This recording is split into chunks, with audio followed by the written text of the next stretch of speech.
Good evening and Merry Christmas, lovely people. By the magic of Christmas, I am appearing to you now from an unfamiliar studio, but we'll see how it goes. Welcome along to Neil Oliver Live, as usual, on GB News TV and on the wireless set. Tonight on the show, I'll be joined by author, commentator and former chaplain to the Queen, Gavin Ashenden, to talk about the religious meaning of Christmas and the highs and lows of 2023. I'll be joined by American author Laurel Gillen, who has written an award-winning novel called A Bellwether Christmas, which tells a story of Christmas in medieval times. It was inspired by historical events. We will be asking what Christmas Day would have been like back in the 13th century. And finally, we'll be speaking to Professor Ralph Schulhammer, a friend of the show, to discuss the history of the Christmas tree. All of that and lots of chat with my panellist, Andrew Eborn. But first, an update on the latest news headlines.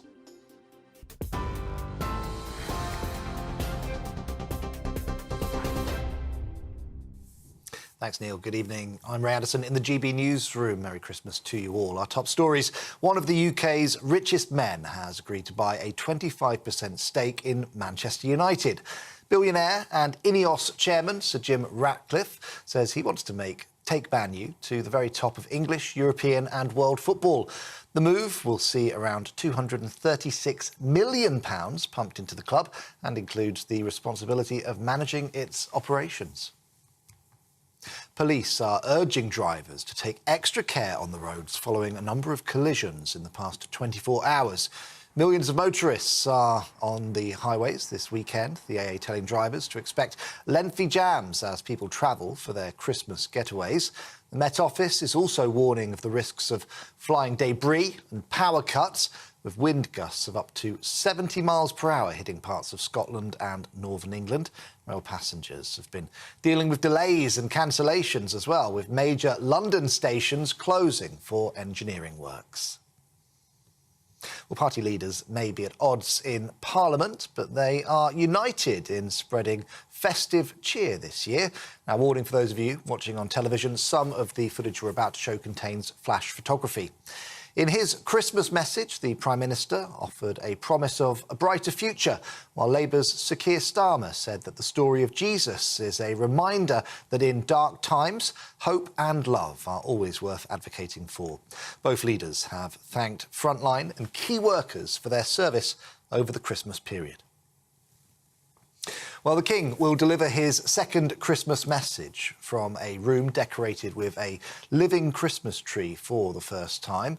A photograph has been released ahead of tomorrow's broadcast. King Charles is a long-term environmental campaigner, so sustainable and natural ornaments are hanging from the tree, which will be replanted at a later date. And you can watch the King's message here on GB News at 3 p.m. on Christmas Day. Tomorrow is set to be the warmest Christmas day in more than a century, with the Met Office saying that temperatures will reach 14 or even 15 degrees. That's after 15.3 was recorded at Heathrow and Sippenham in Berkshire today, making it the warmest Christmas Eve in over 20 years. This is GB News across the UK on TV, in your car on digital radio and on your smart speaker by saying, play GB News. Now let's get back to Neil Oliver. So, what do we think?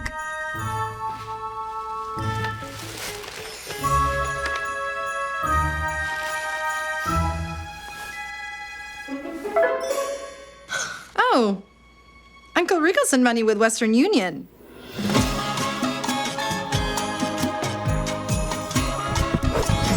Uncle Rico, Uncle Rico, Uncle Rico!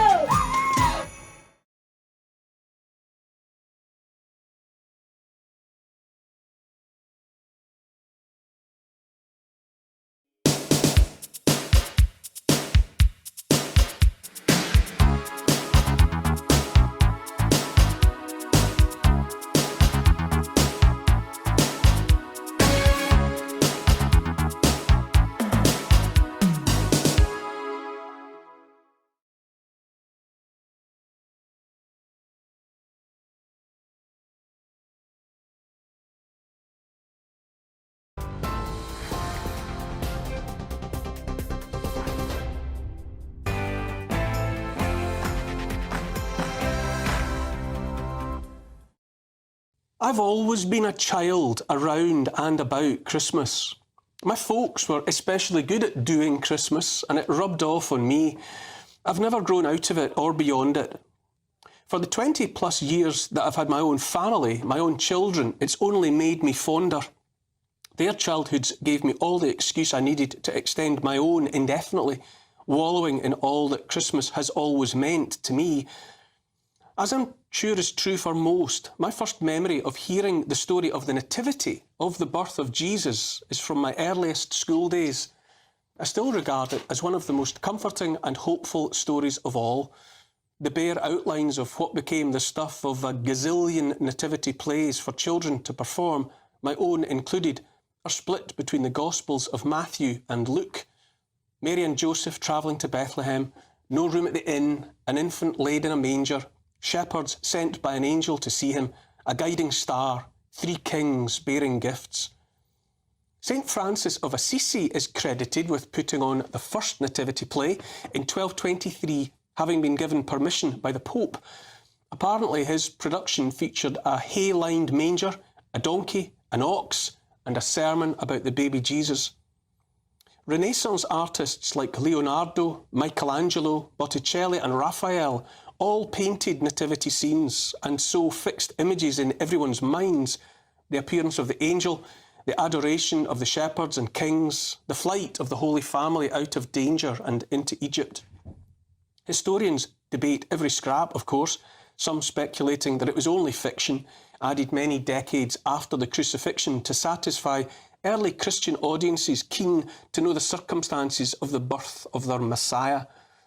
I'm not moved either way by any of the speculation and doubt. None of it matters as far as I'm concerned. The story just works for me, like magic, always has and always will. As with so much in the Bible, there are layers of meaning that might be overlooked and yet carry so much weight.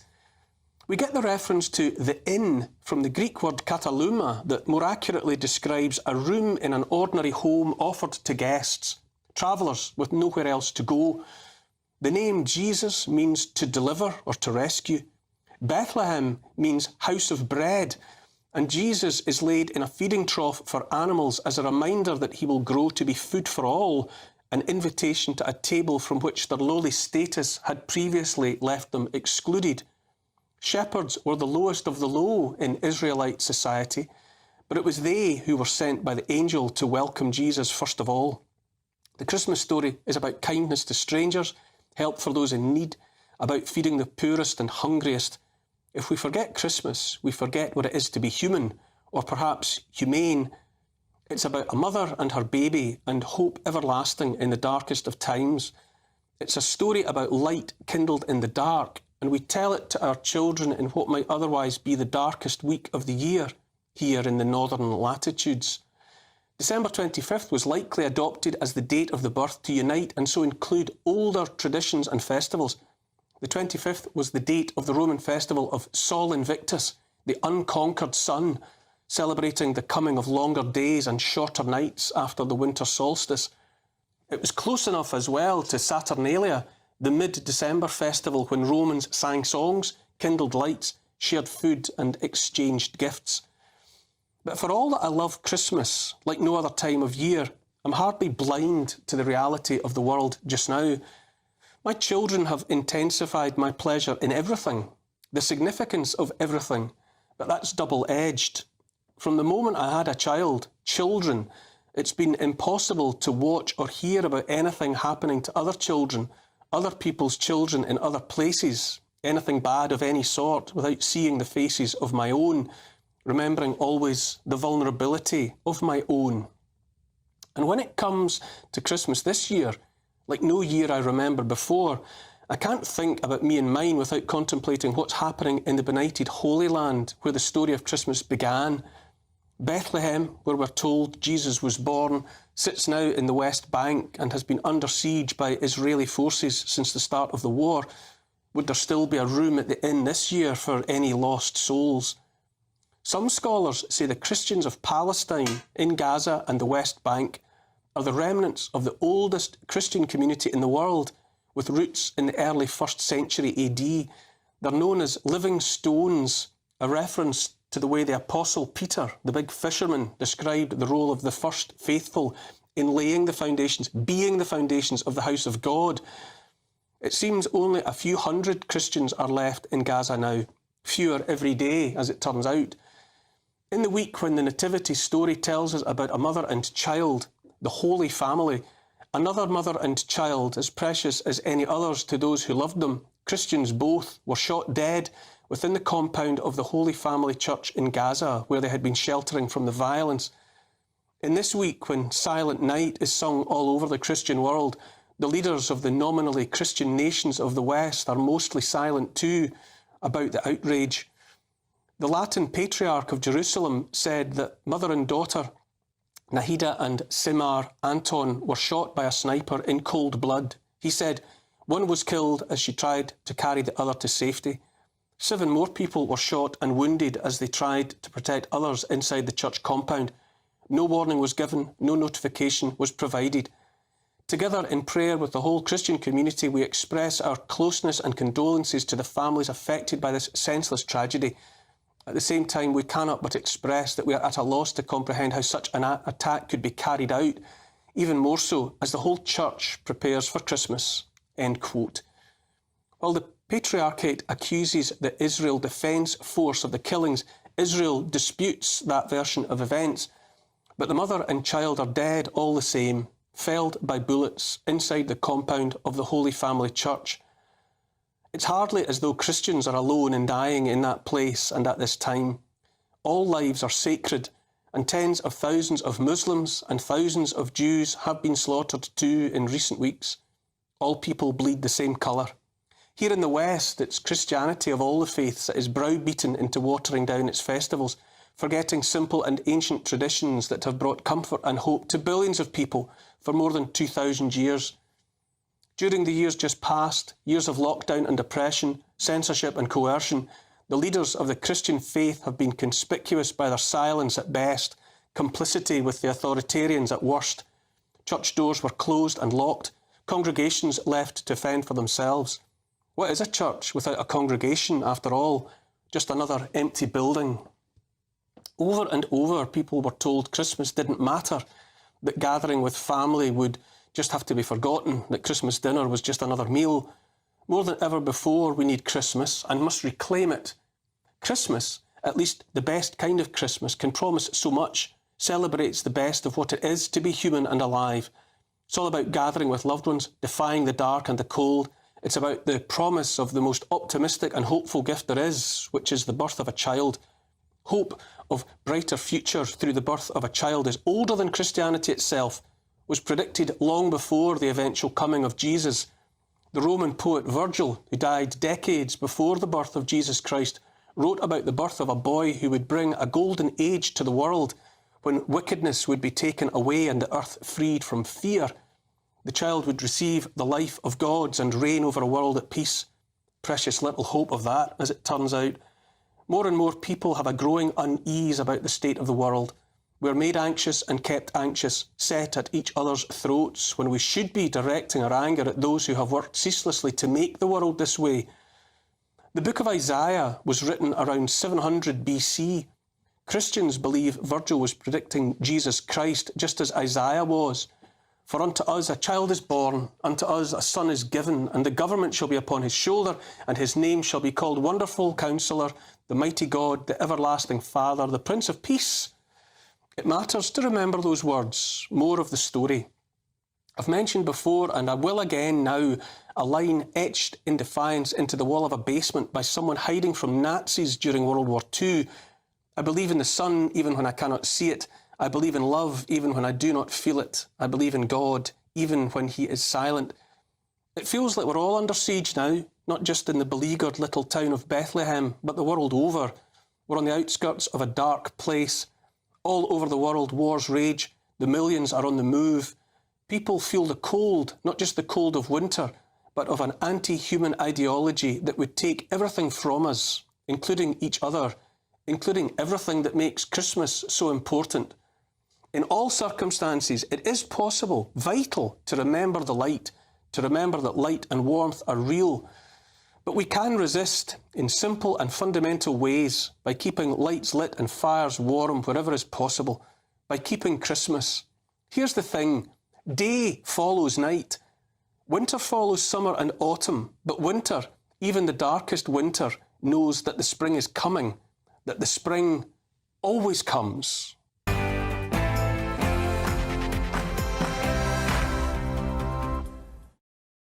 Joining me tonight is the broadcaster and lawyer Andrew Eborn.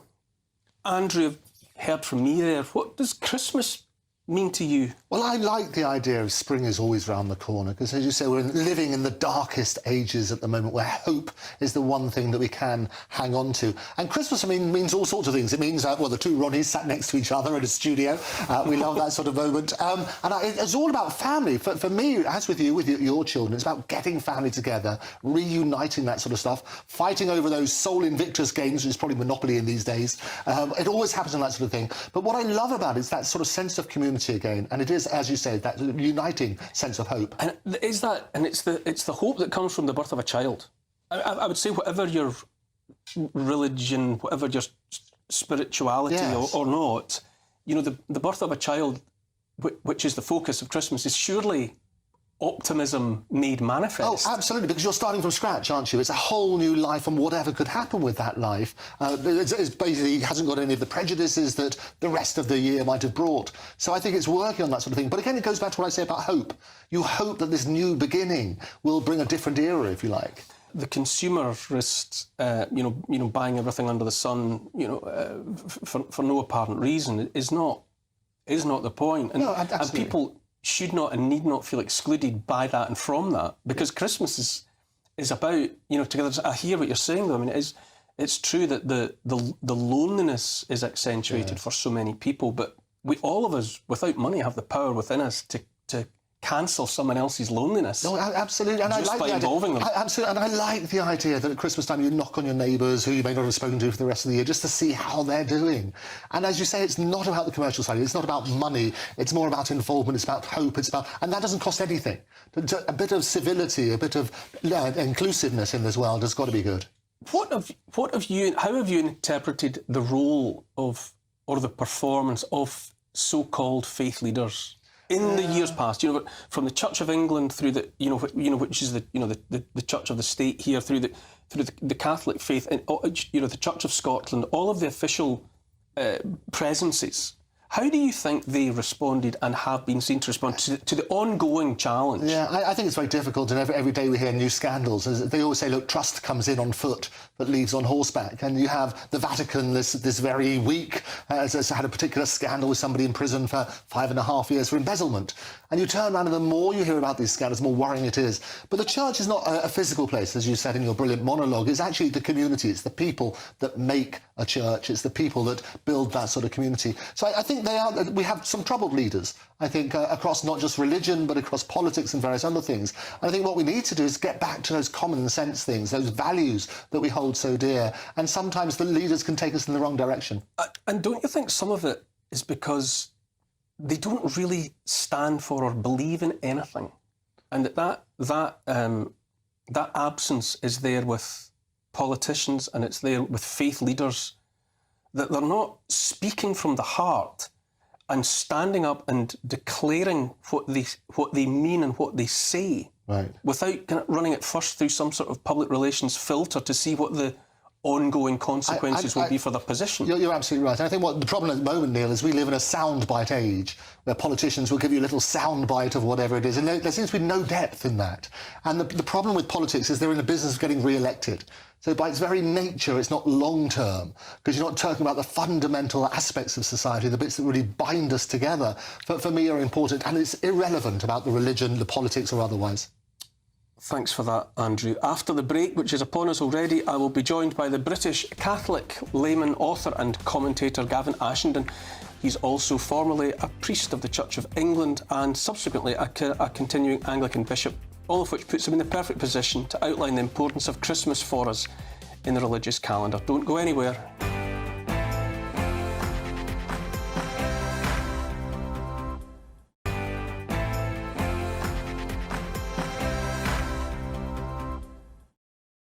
Welcome back to Deal Oliver Live. Merry Christmas. I'm going to say that again because I like hearing myself say that. Merry Christmas.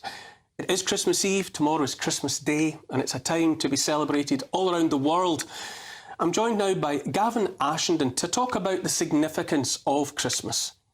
Former priest of the Church of England, more recently converted to the Catholic faith. Good evening, Gavin. Merry Christmas to you. Neil, Merry Christmas to you and to those who are sharing this moment with us. Absolutely. It seems to me, Gavin, that it has never mattered more to celebrate Christmas, to keep Christmas, to mark the day. Would you agree? I would. Something's happened in the last few decades, and certainly during the course of my lifetime, which has meant that two things human beings need, meaning and hope, and perhaps compassion. That would be three, which reminds me of the Monty Python Inquisition joke. But anyway, three things that we need have disappeared, they've been sucked out of life, and they're all three things, meaning, hope, and compassion, that Christmas provides human beings with, and I think we need them today more than ever. And Christmas, the heart of Christmas, the birth of the child, is, I would say, is hope and optimism made manifest. I think it is. Being a human being is quite difficult. Where did we come from? Where are we going to? How are we meant to navigate the struggle with good and evil and hope and hopelessness? If there's a God, we need him to make himself tangible. He needs to be available to people who are more than just the mystics, more than the intellectuals. He needs to be available to every human being. And breaking into time and space in human form is a very good way of doing it. And it's really worked quite well. You mentioned light and dark and ideas of good and evil. So many people write to me, real letters that arrive in the mail about their anxiety and their fear about the present situation in the world, and a sense, more than anything else, that something somewhere is badly wrong, but that they have relied more and more on their faith to get them through. I can only imagine that you empathise with that feeling completely. I do. I mean, looking back over history, being a human being is quite a precarious exercise. I think in the last few decades, there's been a sense that somehow we could rely on ourselves, modernity, progress, technology. We could protect ourselves to some extent. We've discovered that the protection doesn't work very well, and we need to look for different resources. Resources that are less tangible, you might say more spiritual, more metaphysical. And these are what faith provides. They provide a way of interpreting what's happening to us as human beings. And our society has not been very good at it. We've not been very spiritually literate. We don't understand religious language. And one of the things that Christmas does is it reminds us again that the kind of language we need to work out how to be a human being is available to us. We've just got to, not got to do anything, but it's there for us to take and receive and use it if we want it. Andrew Eborn, that idea that loss of that literacy, the loss of the language, that inability or unwillingness to express, you know, the thirst that from the soul doth rise and all of the rest of it.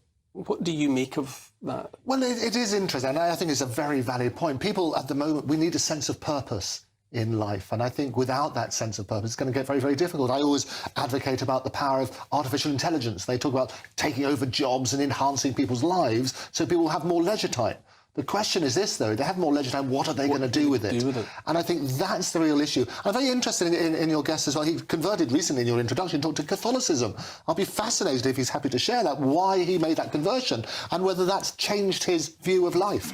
Well, Gavin, how do you respond? I'd be very happy to answer, because I spent quite a lot of my time, a lot of my life being quite prejudiced against Catholicism. There's quite a lot of disinformation out there, and also some bad history. When I simply discovered that what the Roman Catholic Church had taught was true, and one of the things that it's got in its repertoire, so to speak, is a lot of very holy people, an enormous amount of saintliness that has changed society wherever it's been. And then they invented the schools and the hospitals and the hospices and the universities. It all came out of Catholicism. The whole of Western culture did, really. And as there's a crisis now in Western culture, we're actually involved in destroying ourselves. There's an anti-life thing, anti-life in the womb, anti-life at euthanasia, anti-life as we allow our children to destruct their capacity for reproduction. So Catholicism, as I looked at it more carefully, as liberal Protestantism began to evaporate in front of my eyes, began, as I tested it, to be true. And I thought, I better grab it fast while there's any time left. And I'm very glad I did.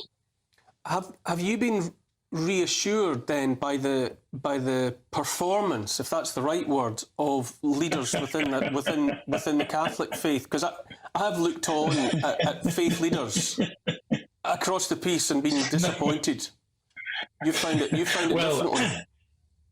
No, not at all. No, I think they behaved appallingly. The first thing I did was to read a history of bad popes so that I wouldn't be let down or disappointed. I think what has to distinguish between people who are the people who are running the organization and the thing itself. The thing itself has an organic life in it, which goes on producing a holiness and transformed lives. The people who run it are sometimes good, they're sometimes bad. At the moment, I think they lack courage. I'm afraid all the religious leaders appear to have drunk the Kool-Aid of secular society, perhaps to get approval, because I think they're frightened. But what today requires is courage of people who say they can see clearly. We certainly need leaders to help facilitate the organization who've got courage and deep wells. We don't have enough of those at the moment, but the project itself has to do with Jesus. If the Catholic Church in particular was a human construct, it would have failed 10 times a century over the last 20 centuries. But it isn't a human construct, and Jesus has kept it alive, mainly through his own life, which he's shared with people who want to cooperate. We're tempted to try and use power to put things right, but power isn't the way forward. It's cooperation with compassion, with the God of compassion, and that's a kind of like it's a dance. It's a relationship. It's all to do with the baby. The baby grows up. We discover the baby is not just a baby, but a savior. Not just a savior, but the creator of the universe. And we start a dance with him. And not even an institutional church can crush that. Do you feel hope this Christmas Eve, this day of all days? Is that hope still there for you? It is, but my hope is directed in a particular way. My hope is directed partly in response to the people you said who are writing to you. Why are they a sign of hope? Because they've run out of patience with the status quo. They've run out of patience with the half lies and the lies of consumerism. They've run out of patience with all the soft untruths they've been told. And they want to know now how to live. It matters. Essentially, it's the old religious language of how am I saved? People ran up to Jesus all the way through the gospel saying, how do I get out of this? How do I get beyond this? How do I manage this? And to everyone he came up to, he gave a particular answer that met their need, and as a type of us, meets our needs too. So for me, my hope is when I pick up the Gospels and I read them and read the life of Jesus, I go, with him, this can be overcome. Anger can be healed, hatred can be forgiven, the cheek can be turned, violence can be subverted by love, despair is overcome by hope and compassion. Absolutely, there is hope, but it's all to do with him and not so much with us. A perfect message of hope. Thank you so much, Gavin, and Merry Christmas to you and yours. Thank you, and to you and to everyone listening. God bless you. Here we are upon another break, after which I'll be joined by American author Laurel Gillen, whose novel A Bellwether Christmas tells the story of the history of Christmas. Don't go anywhere.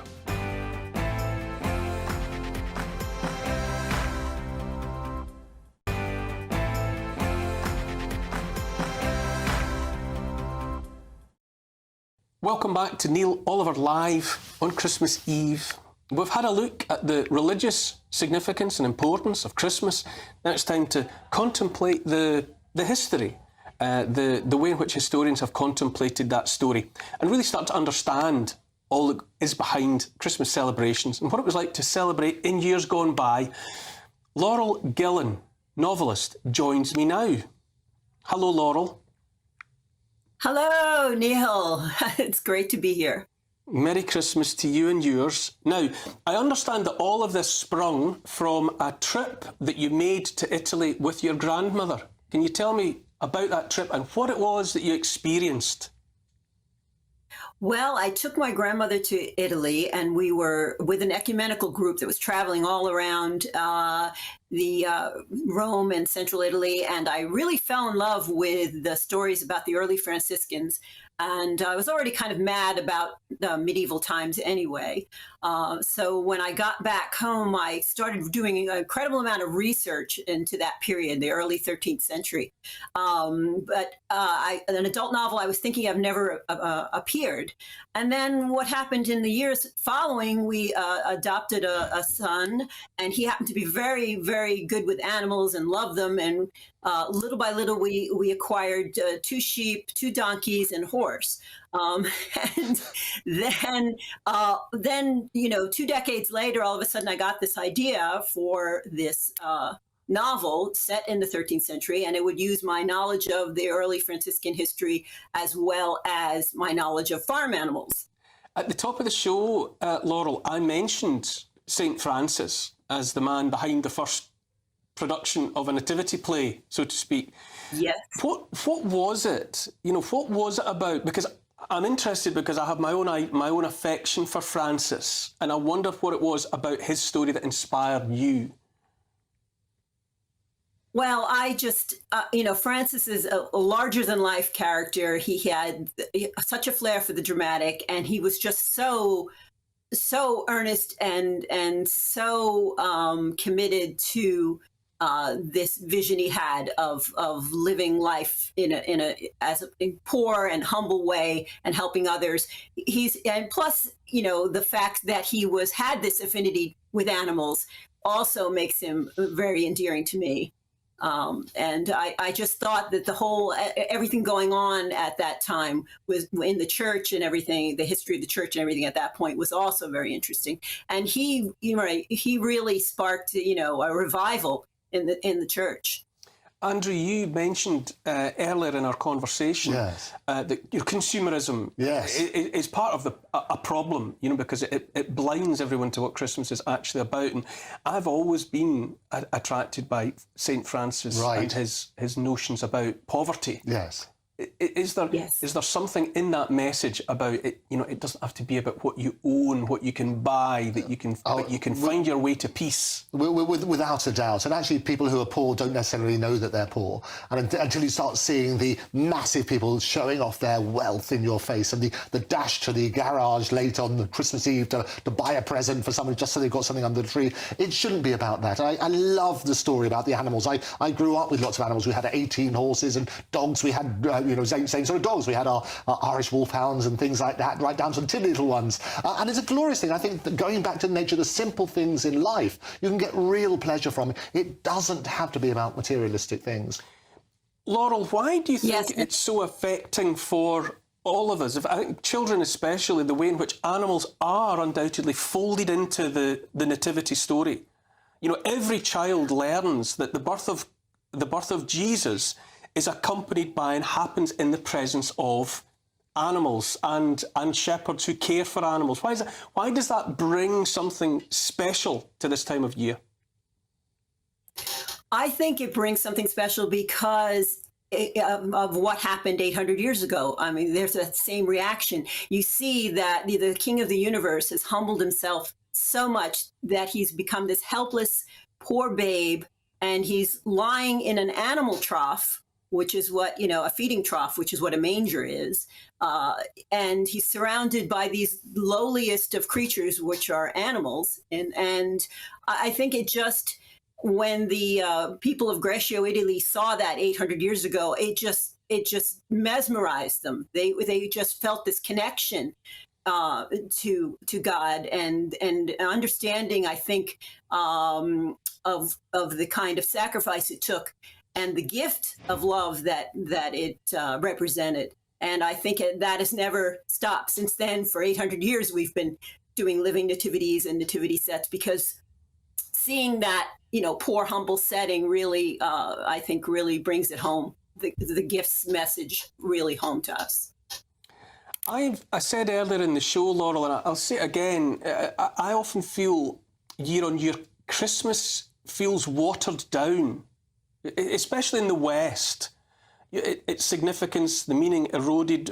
People are even discouraged sometimes from using the word Christmas, and they're encouraged for bizarre reasons to talk about the winter season and to offer season's greetings and so on and so on. Do you agree that it's often Christmas that feels like the festival that is least respected in many ways? I think that's something that's been happening for a long time, because back in history, I mean, even in the Middle Ages, the church was kind of struggling with the fact that it had adopted all these practices from the Romans and the Celts and the Vikings, and also a lot of this was barely Christian.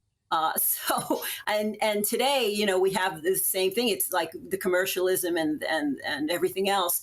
We still have to make an effort to really, I think, come to that Christmas message in our hearts every Christmas season. I want to end with my guests this time, particularly on an optimistic note. What are your hopes for Christmas, for yourself and for the wider community this year? You always say, you want Christmas peace and things like that. But I really think just a better understanding of what Francis was all about, and his love for mankind and for God and for all God's creatures. One of the things Francis said near the end of his life is that he wished, back then, he loved the birds, and songbirds in particular. Back then, they were often used for food. And he used to say, well, I wish everyone would feed the birds on Christmas. So that would, I guess, be my wish this Christmas season in honor of the 800th anniversary of the nativity scene. Lovely. Laurel Gillen, novelist, author of A Bellwether Christmas, thank you so much for bringing that message to us this evening. Thank you. Merry Christmas. Andrew, it is an optimistic, yes. It's an optimistic message. Oh, I love it. It's very good. Feed the birds because they sometimes feed us. Work on that basis. Charging towards another break, the last one of the evening. I'll be joined afterwards by Professor Ralph Schulhammer to discuss the history of the Christmas tree. Don't go anywhere else.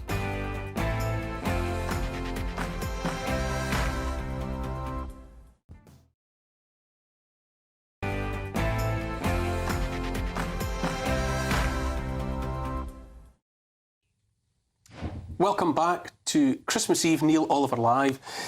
Now, there's always a debate about whether or not to have a real Christmas tree or an artificial Christmas tree, and it happens in households up and down the country, year in and year out. But one thing worth contemplating, worth looking at, is the history of the Christmas tree itself. So I'm delighted in that context to be joined by a familiar face, a friend of this show, Professor Ralph Schulhammer, to discuss the history of the Christmas tree, where we now put our gifts certainly in the British tradition of it all. Ralph, good evening. Merry Christmas to you. Neil, Merry Christmas to you. This is the highlight of my career, being with you on Christmas Eve and talking about the Christmas tree. I think I can put my commentary career to rest after this. Oh, bless you, Ralph. Merry Christmas to you too. We've spoken several times over the years, always about serious issues, all manner of political stories, but never about Christmas. So we can put right that wrong now. And it was a delight for me to learn that you've given a lot of thought to Nordic Christmas traditions and the advent of the Christmas tree in particular. How come? Well, I have no choice. As your viewers will be happy to find out, all the cool Christmas traditions come from people with German accents. So from the Krampus to the Christmas tree, right? It all started in Germany. And it's really actually a nice story. Supposedly, kind of the first Christmas trees came up in Germany, or what then later became Germany in the 15th, 16th century. And one story I really like is that Martin Luther, apparently he once saw the stars above, and he was so so moved by it that he said, wouldn't it be nice kind of when we have these evergreens in our houses to put lights on it? And that supposedly was the beginning of the Christmas tree and putting candles on the tree. Now, I don't know if Henry VIII and the beginning of the Anglican Church had a similar story about being, moved by the skies, but I think it's given the Protestant Reformation, everything, I think it's a very, very nice story. And it's what I really like about it, it's the greatest story of cultural appropriation that ever happened, because the idea of the Christmas tree comes from the solstice, 22nd, 21st of December is the last really short day, and then finally days get longer, and you kind of have this very nice way how Christianity adopted it and turned it into something of its own in a way that ultimately worked for everybody. So I think the story of the Christmas tree is politically, if we want to go down this road, is probably more relevant than one would think. Andrew Eborn, it is interesting, isn't it, how very pragmatic Christianity was in so many ways in its attempts to bring and to map onto older and established traditions. Absolutely, and you look back at the pagan traditions and so on and so forth, and I think some of the very first Christmas tree, which was artificial, actually used to have geese feathers dyed green, I think, on that sort of basis. And I've heard different people have been attributed with the story about seeing the stars through the trees and deciding about lights, everybody from Charles Darwin to the various people that Ralph mentioned as well. It is fascinating how he's sort of done that. It's the same with mistletoe, which was all about fertility and how that sort of worked on that sort of basis. But a lot of it goes back to pagan times and celebrating that sort of era. Ralph, there's something very primal and fundamental, though, isn't there, about focusing on something that's evergreen. You can sense, going back through the millennia, the efforts that people made in the darkest of days, in the coldest of nights, to look for signs that life would return. And so to focus on the tree that remains alive when everything else has died, you can see why people would fix on the conifer, the fir tree.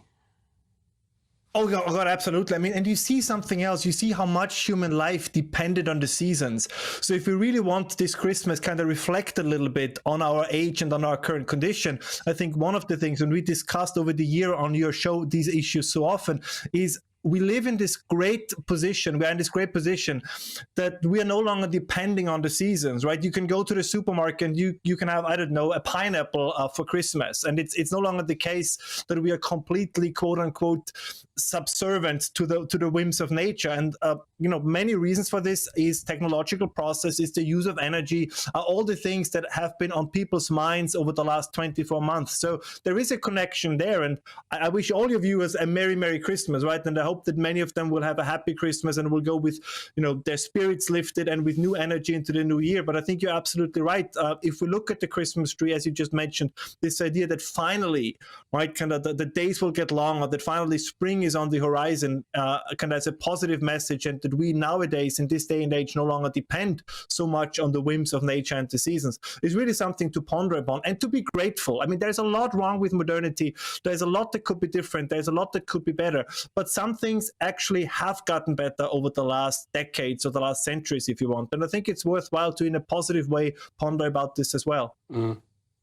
Do you get a sense, Ralph, that people are more determined than ever to celebrate this year? I mean, obviously, there are people struggling in unfamiliar ways. Germany, is struggling for energy. People have been cutting down old-growth forests just for firewood, for warmth, and all of the rest of it. Do you think that the hardship, ironically, inspires in people the determination to look back at the old traditions about lights and fires and evergreen trees to get them through the darkness? I hope so.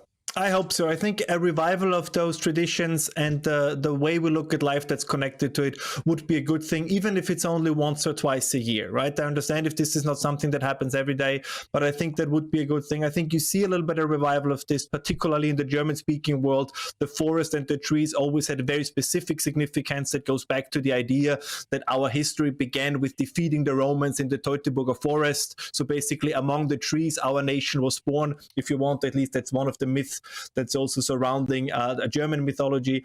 But yes, I think we all sense that the last 2 years, and the last year in particular, was different. There is something happening on the horizon. So I think there is a sense among people that the next year or the coming years will be very different from the preceding ones. And I hope that kind of one message also to your viewers, let's get into this new as happy warriors. The challenges are great. The things that we have to overcome are significant. The changes that we want to see are substantial. But I think we should not lose hope. We should not lose faith. And we should not lose, particularly as the British, a certain sense of humor, right? Let's be serious about these issues, but be happy warriors about it. I think this is probably, that would be my New Year's message to myself and also to your viewers and to your listeners. Fantastic, Ralph. Happy warriors. Merry Christmas to you and yours. Thanks so much for everything that you've done for Neil Oliver Live in the year past, and I'll look forward to conversing with you again in the new year. But thank you so much for now, Ralph Scholhammer. Merry Christmas, Neil. See you soon. See you soon. Lovely message there. Happy warriors. Happy warriors. We can do that together. We feel good, don't we? We talk about having a peaceful new year. Boy, do we need a peaceful new year. We do, but that idea of focusing on light, focusing on warmth, focusing on the evergreen and the knowledge that, you know, after the shortest day, right, the days get longer, and the sun and the spring and all signs of life will come back to us, and we should embrace. Oh, without it. And as you say, the key to it is about hope. Let's all have hope. Absolutely. Let's always all have hope. Thank you so much to my brilliant panellist, Andrew Eborn, to all of my guests this evening. All that remains for me is to wish every single one of you the happiest, the merriest of Christmases, and the most optimistic and hopeful of Happy New Years. See you soon.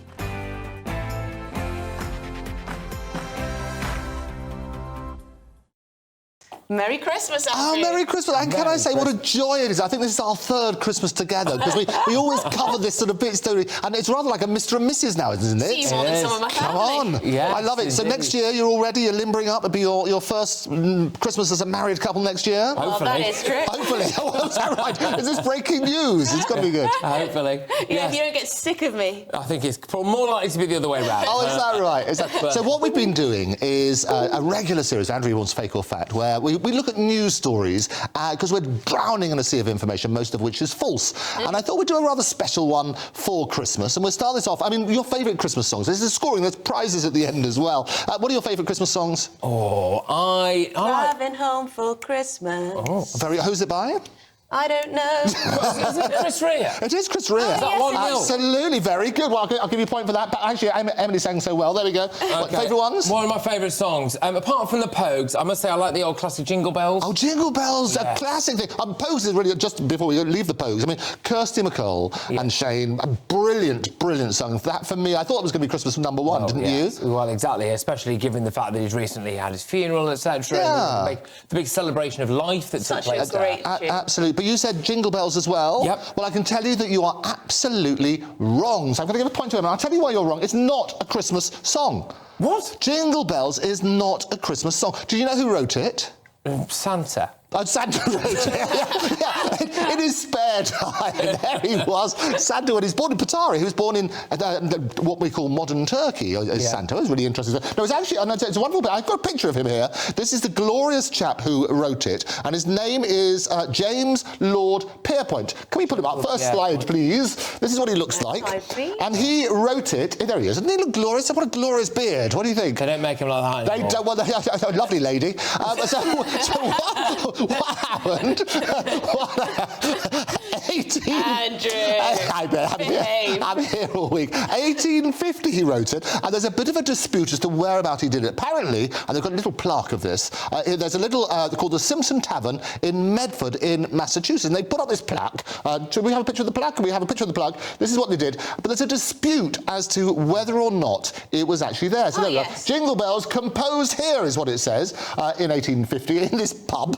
It's basically what it was. And there's a little bit of a dispute because basically his 19 High Street in Medford Square, and actually is what's now the Disrick Eye Care. The parking is available. You can go and visit this plaque. And what happened is basically he didn't do it for Christmas, but he did it for Thanksgiving. And if you actually listen to the lyrics, there is no reference at all to Christmas. There's no reference at all to December, and it's all to do with Thanksgiving. And his father was a pastor, and it was so popular that he sang it almost as beautifully as Emily would sing it. And that's what he did. So it is currently 2-0 till, well, I'll give you 1 point. 2-1 to Emily. Keep going. Fantastic. All right, good. Second fact or fig. Okay, so Jingle Bells, we said. Is Jingle Bells the first ever song to be played in space? In space? Oh, gosh. First ever song to be played in space. Why would it be the first ever song played in space? Good question. Why would it be Jingle Bells? I mean, it's topical, I suppose, so maybe it is. Go on, are you going to go yes or no, Emily? I'm going to go no. You're going to go no? False. I'll make it interesting, I'll go true. You're going to go true. OK, well, I can tell you that Patrick is absolutely right. It was the very first song. Oh, you tricked me. And I'll tell you what it was. December the 16th, 1965. There were two astronauts, a guy called Tom Stafford and Wally Shearer, and they were basically up there, and we have a recording. Every expense is very good. Can we play the recording, please? I'm working them hard in the gallery, aren't we? It's all Yes, you are. Listen to this.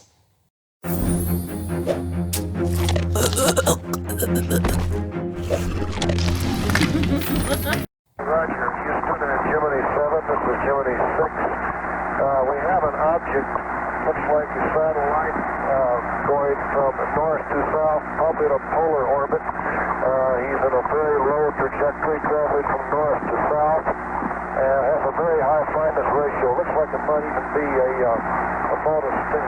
Very low, looks like maybe going 300 soon. Stand by one. Looks like he's trying to signal something.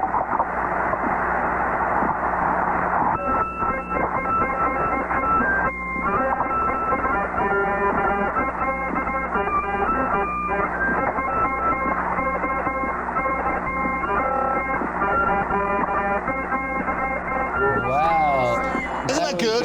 So what they say, so that, oh, look at you singing along. I can't help so it. 1965 that was, and it was a bit garbled, because it's a bit tricky getting the reception down there, like mobile phones, isn't it? There he was on his Nokia, the early version.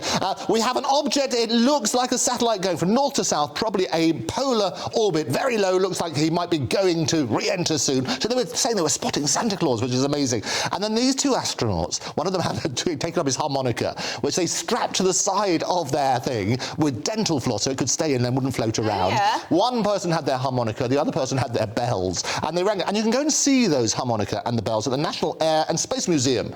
That's where they are. I think we've got pictures of those as well. So there we are. That's your harmonica. That was the original harmonica, which was used for playing Jingle Bells. And this is what the actual bells look like. There you go. Oh, very simple. Well, yeah, that's what you were expecting something a bit more dramatic, weren't you? Yeah, it's a rather small harmonica. Well, yeah, thank you. It's the weather.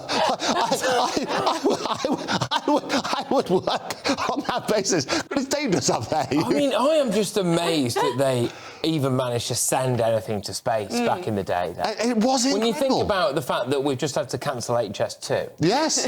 You know, and they end up, you know, with what year was that? 1965. So December 1965. And the great thing is there were two of them. There were two different bits and pieces. And they basically went side by side for about 5 hours. And that's what they sort of turned around and did, which was glorious. So that was a little prank that they played. Well, I thought it was rather fun, wasn't it? It is, yes. Yeah, absolutely it was. Do we have time for one more? Do we have time for in one this more? section? OK. We do. OK, We do. Rudolph the Last Red-Nosed Reindeer. The last one, OK. Rudolph the Red-Nosed Reindeer. He was originally going to be called Reginald. Is that true? I mean, the thing is, when you look at the other names of the reindeer, right, Reginald wouldn't be that Weird. out of place. No, it wouldn't be that Reginald the Red-Nosed Reindeer. Right, I'm going to Sing it. Come on, let's hear you. Reginald the Red-Nosed Reindeer. Woo. OK, I'm going to say true. Why True. not? Why not? Emily? False. Well, I can tell you that, Emily, you are absolutely wrong. Because it was true. So what it was, Robert L. May was the illustrator. He was in Illinois in 1939. And basically it was done from Montgomery Ward, a department store. And every year they used to give out these colouring books. And they say, well, hang about, we're losing shed loads of money. We should come up, being copywriters, we're going to come up with our own design. So they invented Rudolph Rudolph the Red-Nosed Reindeer. And originally there were complaints that he shouldn't have a red nose because they were worried that people might think he's alcoholic. Too much of the eggnog for Rudolph. There you go. But they looked at that sort of stuff, and he was inspired, actually. We've got a few pictures of Rudolph, I think, as you pull them up as well, so you can see some of the early ones of him. So this is on that sort of basis. But he was inspired. There we are. That's the very first book which he wrote there, and Robert L. May in 1939. There's Robert. Isn't that lovely? There you go. And this is what we always remember at this time of year as well. And he was inspired by Ferdinand the Bull from 1936. Do you remember Ferdinand the Bull? There we go. Well, OK. So he was by Munro Leaf and drawings by Robert Lawson. And actually, that was the first book which was allowed in Russia. Oh, yeah. So they sort of turned around and gave special permission. It was the first non-communist book you could have, because Ferdinand, red rag to a bull, you have red flag to a bull, I guess. But it worked on that sort of basis. But in Nazi Germany, they burnt the books, which was awful. Not good. But that's what happened. Andrew, can't I just say thank you? You really have elevated things here already. And we'll be hearing from you again. We'll be coming back, but I can tell you it's neck and neck at the moment. So the scores we'll tell you in a little bit.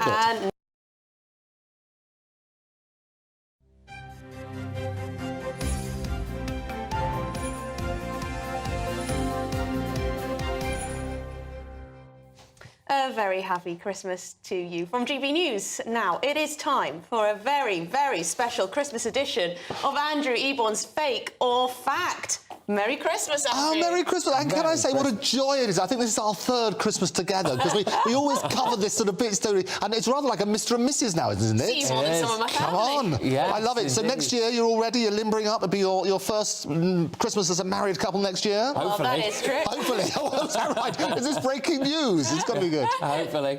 Yeah, if you don't get sick of me. I think it's more likely to be the other way around. Oh, is that right? So what we've been doing is a regular series, Andrew Eborn's Fake or Fact, where we look at news stories, because we're drowning in a sea of information, most of which is false. And I thought we'd do a rather special one for Christmas, and we'll start this off. I mean, your favourite Christmas songs. This is scoring. There's prizes at the end as well. What are your favourite Christmas songs? Oh, I like... Driving home for Christmas. Oh, who's it by? I don't know. Is it Chris Rea? It is Chris Rea. Is that 1-0? Absolutely, very good. Well, I'll give you a point for that. But actually, Emily sang so well. There we go. Okay. Favourite ones? One of my favourite songs. Apart from the Pogues, I must say I like the old classic Jingle Bells. Oh, Jingle Bells, a classic thing. Pogues is really, just before we leave the Pogues, I mean, Kirsty MacColl and Shane, a brilliant, brilliant song. That, for me, I thought it was going to be Christmas #1, didn't you? Well, exactly, especially given the fact that he's recently had his funeral, etc. Yeah. And the big celebration of life that took place there. Absolutely. But you said Jingle Bells as well. Yep. Well, I can tell you that you are absolutely wrong. So I'm going to give a point to him, and I'll tell you why you're wrong. It's not a Christmas song. What? Jingle Bells is not a Christmas song. Do you know who wrote it? Santa. Santa wrote it. In his spare time, there he was. Santa, when he's born in Patari, he was born in what we call modern Turkey, as Santa. It was really interesting. No, it's actually, it's a wonderful bit. I've got a picture of him here. This is the glorious chap who wrote it, and his name is James Lord Pierpoint. Can we put him up? First slide, please. This is what he looks like. And he wrote it. There he is. Doesn't he look glorious? What a glorious beard. What do you think? They don't make him like that anymore. They don't. Well, lovely lady. What happened? 18... Andrew, I'm here all week. 1850 he wrote it, and there's a bit of a dispute as to whereabout he did it. Apparently, and they've got a little plaque of this, there's a little called the Simpson Tavern in Medford in Massachusetts, and they put up this plaque. Should we have a picture of the plaque? Can we have a picture of the plaque? This is what they did. But there's a dispute as to whether or not it was actually there. So there we are. Jingle Bells composed here is what it says in 1850 in this pub. It's basically what it was. And there's a little bit of a dispute because basically it's 19 High Street in Medford Square, and actually is what's now the Disrick Eye Care. The parking is available. You can go and visit this plaque. And what happened is basically he didn't do it for Christmas, but he did it for Thanksgiving. And if you actually listen to the lyrics, there is no reference at all to Christmas. There's no reference at all to December. And it's all to do with Thanksgiving. And his father was a pastor, and it was so popular that he sang it almost as beautifully as Emily would sing it.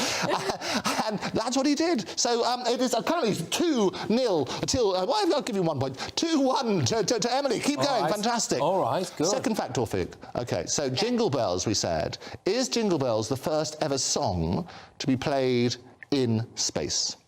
In space? Oh, gosh. First ever song to be played in space. Why would it be the first ever song played in space? Why would it be Jingle Bells? I mean, it's topical, I suppose, so maybe it is. Go on, are you going to go yes or no, Emily? I'm going to go no. You're going to go no? False. I'll make it interesting, I'll go true. You're going to go true. OK, well, I can tell you that Patrick is absolutely right. It was the very first song. Oh, you tricked me. And I'll tell you what it was. December the 16th, 1965. There were two astronauts, a guy called Tom Stafford and Wally Shearer, and they were basically up there, and we have a recording. Every expense is very good. Can we play the recording, please? I'm working them hard in the gallery, aren't we? Yes, you are. Listen to this. Roger, Houston and Gemini 7, this is Gemini 6. We have an object, looks like a satellite, going from north to south, probably in a polar orbit. He's in a very low trajectory, traveling from north to south, and has a very high fineness ratio. Looks like it might even be about a stage. Very low, looks like maybe going to re-enter pretty soon. Stand by one. Looks like he's trying to signal something.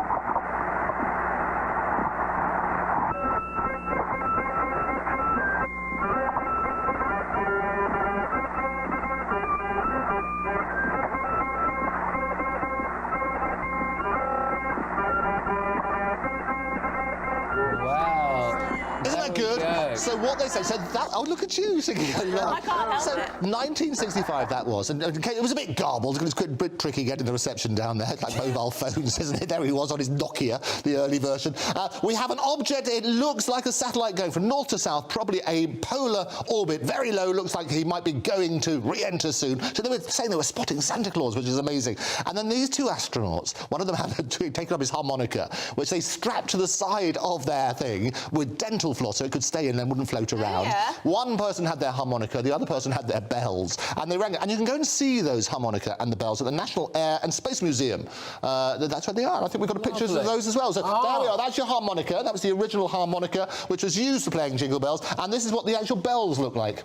There you go. Oh, very simple. Well, yeah, that's something you were expecting something a bit more dramatic, weren't you? Yeah, it's a rather small harmonica. Well, yeah, oh, yeah, thank you. It's the weather. I would work on that basis, but it's dangerous up there. I mean, I am just amazed that they even managed to send anything to space back in the day. It was incredible. When you think about the fact that we've just had to cancel HS2. Yes. You know, and they end up, you know, what year was that? 1965. So December 1965. And the great thing is there were two of them. There were two different bits and pieces. And they basically went side by side for about 5 hours. And that's what they sort of turned around and did, which was glorious. So that was a little prank that they played. Well, I thought it was rather fun, wasn't it? It is, yes. Yeah, absolutely it was. Do we have time for one more? Do we have time for in one this more? section? OK. We do. OK, Rudolph. Rudolph the Red-Nosed Reindeer. The last one, OK. Rudolph the Red-Nosed Reindeer. He was originally going to be called Reginald. Is that true? I mean, the thing is, when you look at the other names of the reindeer, right, Reginald wouldn't be that Weird. out of place. No, it wouldn't be that Reginald the Red-Nosed Reindeer. Right, I'm going to sing it. Come on, let's hear you. Reginald the Red-Nosed Reindeer. Woo. OK, I'm going to say true. Why not? Emily? False. Well, I can tell you that, Emily, you are absolutely wrong. Because it was true. So what it was, Robert L. May was the illustrator. He was in Illinois in 1939, and basically it was done from Montgomery Ward, a department store. And every year they used to give out these colouring books, and they say, well, hang about, we're losing shed loads of money. We should come up, being copywriters, we're going to come up with our own design. So they invented Rudolph the Red-Nosed Reindeer. And originally there were complaints that he shouldn't have a red nose because they were worried that people might think he's alcoholic. Too much of the eggnog for Rudolph. There you go. But they looked at that sort of stuff, and he was inspired, actually. We've got a few pictures of Rudolph, I think, as you pull them up as well, so you can see some of the early ones of him. So this is on that sort of basis. But he was inspired. There we are. That's the very first book which he wrote there, and Robert L. May in 1939. There's Robert. Isn't that lovely? There you go. And this is what we always remember at this time of year as well. And he was inspired by Ferdinand the Bull from 1936. Do you remember Ferdinand the Bull? There we go. Well, OK. So he was by Munro Leaf and drawings by Robert Lawson. And actually, that was the first book which was allowed in Russia. Oh, yeah. So they sort of turned around and gave special permission. It was the first non-communist book you could have, because Ferdinand red rag to a bull, you have red flag to a bull, I guess. But it worked on that sort of basis. But in Nazi Germany, they burnt the books, which was awful, not good. But that's what happened. Andrew, can't I just say thank you? You really have elevated things here already, and we'll be hearing from you again. We'll be coming back, but I can tell you it's neck and neck at the moment, so the scores we'll tell you in a little bit. And neck, who will win, Patrick or me? Well, you know, I might let you win. It is Christmas. It is Christmas. Now, Andrew was, of course, making reference to Rudolph there. He was. We can actually see live now how Rudolph is getting on, can't we? Because we're tracking Santa, his flight around the world. Where is he? He's currently in the city of Wyoming in the United States. So the little children of Wyoming will be absolutely delighted when they wake up because their presents are safely arriving now. So there you go. We'll keep an eye on that. Absolutely. I do hope that Santa was very generous for you this year. Make sure you get all your Prezi pics in, gbviews at gbnews.com. We want to involve you as much as possible. Here we go. Chaos in the studio. Absolute chaos in the studio, and you're about to see why. We're joined by two mavericks of the game, Andrew Eborn and Aidan McGee as well, who is wearing his chef's hat. And apron. And apron. Sorry. Get it right.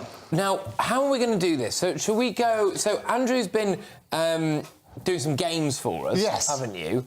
And then I think we'll do Aidan's festive menu after that. So do you? And we may even shuffle a little bit. We may even shuffle. Take my broth away. There's say that. There's a song here. Keep your broth right where it is. Is that right? Oh, come on, I knew there'd be a song. Right, let's crack on. Are you going to do a? I'm going to do a fake or fact. I'll tell you what. We started off. We left it with Rudolph, didn't we? And we found out who's going to be Reginald.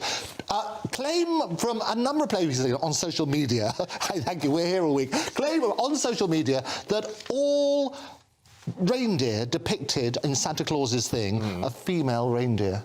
Is that true or false? OK, is it true or false that all Santa's reindeer are female? All Santa's reindeer are female? No, they're not, are they? False. It's false. Because there's what's he called? So I know he's used to be called Reginald. He's now Rudolph. Yeah, well, Rudolph's a bloke for a start. Yeah. And there's a couple of blokes in there, isn't there? There's an old deer. There's an old deer, no idea, and still no idea, and all the old ones are there. Sorry. Well, I tell you, you're both saying false. So you're both saying false. You're all three of you are saying false. You're joined now. Yeah. You're saying false. Well, I can tell you that you are all absolutely wrong. And the reason for this, the reason they're all female, Edinburgh University professors Gerald Lincoln and David Baird say Rudolph cannot be a male, all the other ones, because female deer are the only ones who have antlers at Christmas time. Right. The male ones all drop off. Oh, my gosh. So they did need help driving the sleigh, though, didn't they? Oh, look at you with your sexist jokes. I love it. Sexist pagans. Thank you. I don't stand a chance. Well, here's a lovely one. Staying with nature, the wonderful nature theme, there's been something spotted in Canada, a really rare, I think we've got a picture of it. Somebody posted it. It's gone viral, as they say about these things. And it's a wonderful black and white cardinal. They're normally just white or red or whatever it is, but this one's black and white. Do we have a picture of the cardinal? Look, isn't that glorious? Wow. That's very beautiful. Isn't that not real. Stunning? I mean, and they haven't seen one of these for like centuries. So just in time for this Christmas, and everybody had posted this glory. So the black and white Santa Cardinal. Do you think he's fake? I think he's fake. Wait, what do you think he's He was fake? red and white. But wait, that might be a fake... How can it be a fake bird? You can't have a fake bird. I mean, exactly. What do you reckon? I'm going to go real. I think that's a real bird. I think that's... Emily, it's all down to you. Well, I'll go fake if he's going real. You'll go fake if he's going real. Well, I can tell you, Emily, you are absolutely right. If you pull it up, it is AI generated. Now, I talk about artificial intelligence all of the time. And the reason you can tell, and there's lots of these fake pictures, and this is what's going to happen, you can tell about the extremities. So if you you look a bit closer, you'll see, like, for example, the claws, they sort of blend into the ground, so they're not quite perfect. And you often see these things, like, remember the Pope and the puffer? You know, they say that the devil like wears Prada, but the Pope prefers a puffer. You might remember that one. And it's always about the fingers and that sort of stuff. Absolutely. So check out Extremity. And I can tell you that, obviously, next year, we're going to have a few elections around the world, in the US, probably in the UK, because we have to before January, whatever it is. Listen out for lots of AI-generated fake news and so on and so forth. We're going to be covering all of that sort of stuff interesting. Do we have time for one more? We're going to try Aidan's stuff. Let's go to Aidan's stuff, and then we'll hopefully go back. And then if we have time, we'll come back. So, Aidan, talk us through. Now, last time you were in, Aidan McGee normally does the sport. Aidan was running us through his Christmas menu. OK, so what have you got for us here now? I, Patrick, Andrew, Emily, want to take you on a journey. Oh, look at you. Not a spiritual journey, not even a physical journey, but a taste journey. A voyage of discovery, a voyage of hope and realisation. Realisation that food isn't just for sustenance, it's also to reinvigorate our minds at this time of year. Gosh, you better be and I present to you can see, for the benefit of our radio listeners, we have the Christmas menu up on screen there. One of the items, there are six courses if you include drinks, is the spiced tomato and orange soup. I've been in the kitchen cooking up a storm. This is amazing, if I might say so myself. You can see the pictures there of the ingredients being prepared. That was the coriander, the orange, and the tomatoes. Now, before I go through the ingredients, I want you to taste, because otherwise I don't. Because we taste with our minds. I want you to taste with your taste buds. Don't taste with your taste buds. How revolutionary! Go for it. You've got some bread as well. Just get involved. Yeah. Okay. All right. Delicious. That is really good. Mate, that honestly is one of the nicest soups I've ever had, genuinely. For people listening on radio, I am drinking a bloody lovely soup. Onions, tomato cherries, orange zest, orange juice, I can coriander. taste the zest. It's got a kick, hasn't it? Tomato puree. I can't read my own handwriting there. Oh yeah, gourmet ketchup, honey. You get an element of the sweetness there. You've got the cracked pepper. The zest gives it a little bit of bitterness towards the end. No bitterness in my personality, of course. Vegetable stock, chili flakes for that heat. Because the heat's important, because sometimes you're serving things, it's busy, you can't always get it to the optimum temperature. The chili retains the heat. What I love is it dances on different parts of your tongue, doesn't it? It's a party, Andrew, it's a party in your mouth, and everyone's invited. It's a party. Everyone's invited. And we've got bomb disposal experts on site because I fear a taste explosion. Hey. Oh, mate. But seriously, you got pesto on top of it as well. I'm serving it with seeded sourdough as well. I know I kept one back, a dry one back. You've got the bread there as well. But it's a very seasonal. I normally do chestnut, but I decided I'd do something quite seasonal again this year. It's a good colour, it's a good depth, it's bold, it's romantic. Get your loved one around the table and share a cup of this. I would swim in that. You, Patrick's nearly finished. Yeah, I have finished it. Yeah, and I want more, actually. Have some more in the break. Emily, what do you think? Andrew? I really like it.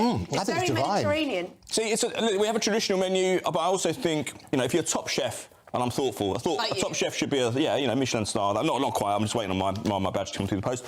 But it should be a time of experimentation. We have traditional stuff in the afternoon. My family is coming around in the evening. We do have some rules at the bottom of the list as well. Yeah, there are rules at the bottom of the list. Just very quickly, I'm going to run you through some of Aidan McGee's rules, right? The host kindly requests no glasses or containers to be positioned on the rail of the pool table. They may be family, but they cannot run amok. No. Okay. Guests are asked to vacate the premises by 9:30. Bear in mind they only arrive at 7. I'm professional. They have to be out by 3 o'clock. I know deep down that they're going to at least stay until the EastEnders Christmas special. They're probably going to be there when I get up in the morning at 3 o'clock. Please respect neighbours by keeping noise. Yeah, I don't really care about them. That. Very good.